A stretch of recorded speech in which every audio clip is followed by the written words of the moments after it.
I had a dream. A dream that the Rings of Power TV show turned out to be a good show, completely blowing away all of my negative expectations that I had built up from months of terrible advertising.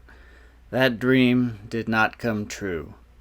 One way to tell if I like a show is if I start playing around on my phone while watching it. I did a lot of that. This is because the show is just boring. It's slow. It doesn't feel like anything really happens. We have numerous storylines playing out and even more to come, but none of them are particularly captivating, and none of the characters make you care about them. I was genuinely excited to see the prologue of this show. The Fellowship of the Ring has the best prologue of all time, so this show had something to live up to, but it didn't. The prologue was boring, and strayed far from known lore. Maybe they couldn't have shown certain events due to the rights they acquired, but still, they showed the War of Wrath, but not enough. No sinking of Beleriand, no kinslaying. I could go on. Galadriel shows up immediately, and we already don't like her. She gets bullied as a child, and then comforted by her brother with his not at all modern haircut. The barbers in this world are damn good, I'm telling ya. Galadriel leads an expedition to find orcs, and is a terrible leader. Why she even needs men to follow her, though, is unknown because she is able to deal with all threats alone without needing no elf man. So the Elf King tries to send her away to Valinor, because that's apparently what happens in this show. She doesn't want to go, but she does. But not really, because she does an unbelievable dive off the boat at the last minute. And then out in the middle of the ocean, she conveniently stumbles upon a raft of people which gets destroyed by a sea worm. Oh wait, I guess it didn't get destroyed. Then she's stuck on a raft with a guy named Halbrand. That's Galadriel's 2-episode arc. Not much doing. The one thing that really comes off is that the writers of this show have no idea how to make a strong woman character, except to make her a man. This is the slow death of writing in Hollywood. The other story arcs happening in this show are just slow. Arondir and his human girlfriend present a more somber mood. The idea that he's going after a single mother is almost hilarious, and of course, you never even see him speak to her child. The Harfoot Hobbit storyline is as goofy as you would expect, and has some of the worst acting the show has to offer. They also have bizarre accents that absolutely do not work for this show. These hobbits are neither interesting nor compelling, and how they are going to fit into this show as characters that actually matter, I have no idea. The elves, including Elrond, all have terrible dialogue, and don't really do much in these 2 episodes. The dwarves I found interesting, but only appear in episode 2. Their scenes were some of the only redeeming scenes of these 2 episodes. In the end, after 2 episodes, I feel like nothing really happened. I'm not looking forward to the next episode's release, and frankly I couldn't care if it does release. That's a terrible sign. Jeff Bezos gave the showrunners a 12-step guide to making an iconic TV show, and it feels like they didn't do a good job of following them so far. But just in case, let's go over them. Number 1, a heroic protagonist that experiences growth and change. It's a little too early to tell if the show has this, since we are only 2 episodes in, but the main problem so far is that there is no protagonist we care about.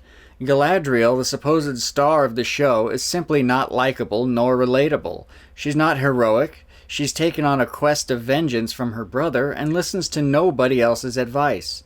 She does nonsensical things that make no sense. Throughout the 2 episodes, I just found her annoying and wanted her off screen. If she continues to do things like jump off a boat when it's, hundreds of miles away from land, that is literally her trying to off herself. If she didn't have plot armor, it would just be over for her.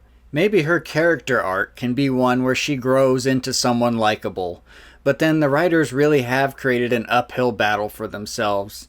Time will tell. Number 2 is a compelling antagonist. We can't answer this one too well yet either. We know the antagonist will be Sauron, but we don't know how they will portray him. Maybe Halbrand will turn out to be Sauron. The entire scene where he is on the raft is fishy. The sea worm destroys the raft, then he comes out of the fog still with a raft somehow, but also leaving his companions to die. There's just something sketchy about the scenes involving him. It appears the show is also trying to create a red herring by making Meteor Man seem evil, but I believe he will simply turn out to be Gandalf. Surprise. Number 3, wish fulfillment, like the protagonist having hidden abilities. They can't even really do this because Galadriel is already a badass woman, easily taking down a huge ice troll that completely ruins the rest of her party. She's the perfect fighter already, and is always right. Number 4, moral choices. Hopefully we'll get to see more of this in the show as it goes on, but so far there have been a total of 0 captivating moral choices depicted in this show. Number 5, diverse world building, like geographic landscapes. We have certainly gotten this. This show takes place all over the map, and the landscapes look good and expensive as you would expect. I have no complaints with this. 6, urgency to watch the next episode. Cliffhangers. They do an absolute terrible job of this. The first episode ends with Meteor Man hitting the Earth and Galadriel trying to off herself by jumping ship. I did not feel much excitement to watch the next episode. This was a weak cliffhanger, but it only gets worse. The second episode cliffhanger ends with the 2 Durins opening a small chest that has glowing material inside. This is not a cliffhanger because anyone with even a basic knowledge of Lord of the Rings knows what this is. It's almost certainly mithril.